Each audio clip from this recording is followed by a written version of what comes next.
Assalamualaikum warahmatullahi wabarakatuh. Sahabat pecinta Al-Quran semuanya, pada video yang lampau kita telah menjelaskan tanda-tanda wakaf yang ada di dalam Al-Quran.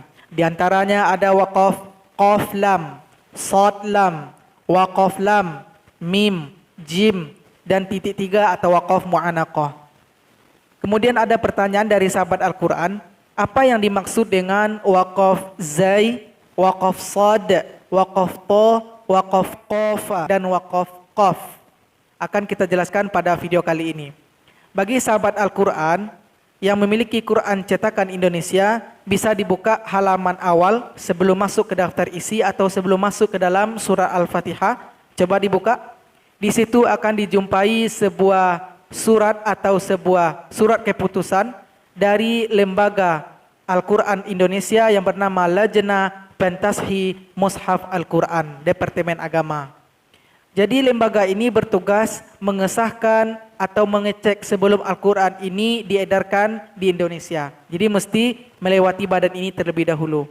Kalau seandainya disahkan berarti boleh diedarkan. Biasanya ditulis dalam dua bentuk. Ada yang ditulis dalam bentuk tulisan bahasa Indonesia, ada yang ditulis dalam tulisan Arab Melayu. Kebetulan di Quran yang saya pakai ditulis dalam tulisan Arab Melayu. Bisa dilihat di sini. Lajnah Pentashihan Mushaf Al-Quran Departemen Agama Republik Indonesia telah mentashi Mushaf Al-Quran 30 juz yang diterbitkan oleh, ini penerbitnya.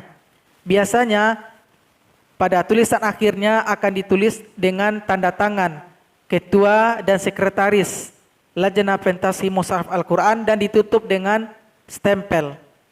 Jadi ini merupakan surat yang sangat penting yang ada di dalam Mushaf cetakan Indonesia. Jadi adapun tanda wakaf yang sahabat Al-Quran tanyakan tadi seperti wakaf zai, wakaf sad, to, wakaf qaf, dan wakaf qaf itu hanya bisa dijumpai di Quran cetakan sebelum tahun 1980. Jadi Quran yang ada pada waktu itu mungkin ada tanda wakaf itu kita jumpai di dalam Al-Quran, khususnya dalam Quran cetakan Indonesia. Mengapa seperti itu? Karena pada tahun 1980 Lajnah Pentashi Mushaf Al-Quran mengadakan musyawarah kerja yang ke-6. Semenjak tahun 1980, tanda wakaf yang ada di Quran cetakan Indonesia harus disederhanakan. Mengapa? Karena ada beberapa alasan. Pertama, coba kita lihat dulu. Wakaf zai. Wakaf zai artinya wakaf mujawwaz. Wakaf mujawwaz artinya kita lebih diutamakan lanjut ketika membaca. Kalau kita jumpa wakaf ini lebih diutamakan kita lanjut. Jangan berhenti. Kalau berhenti mana? Boleh juga, tapi lebih direkomendasikan untuk lanjut. Kemudian yang kedua ada wakaf sad, wakaf murakhas. Wakaf murakhas ini artinya sama dengan wakaf zai. Yaitu lebih diutamakan kita melanjutkan bacaan, tetapi kalau ingin juga berhenti, boleh. Oleh sebab itu, karena maksud dari wakaf zai dan wakaf sad ini sama, maka dia disederhanakan menjadi wakaf sad lam.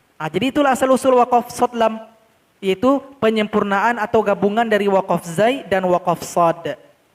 Kemudian wakaf yang ketiga, wakaf to, artinya wakaf mutlak. Kita lebih direkomendasikan untuk berhenti. Kalau seandainya lanjut bagaimana? Boleh juga, tapi alangkah lebih baik kita berhenti. Kemudian ada wakaf qaf yang artinya wakaf aula. Artinya kita lebih diutamakan untuk berhenti. Sama dengan wakaf to tadi. Maka dia disederhanakan menjadi wakaf qaf lam. Al-waqfu aula. Berhenti lebih diutamakan. Kalau lanjut boleh juga, tapi lebih diutamakan untuk berhenti. Kemudian ada wakaf qaf. Artinya qila alaihi waqaf. Jadi artinya ada yang menyebutkan di sini boleh berhenti. Itu maksud dari wakaf qaf. Namun karena wakaf qaf ini tidak ada rujukan yang sangat tepat, maka wakaf ini ditiadakan. Jadi semenjak tahun 1980 tanda wakaf zai, sad, to, qaf serta qaf tidak dijumpai lagi karena dia sudah disederhanakan. Jadi bagi sahabat Al-Quran yang bertanya, apa contoh dari wakaf zai? Kebetulan saya tidak punya Quran cetakan tahun yang lampau tersebut, maka saya tidak bisa memberikan contoh.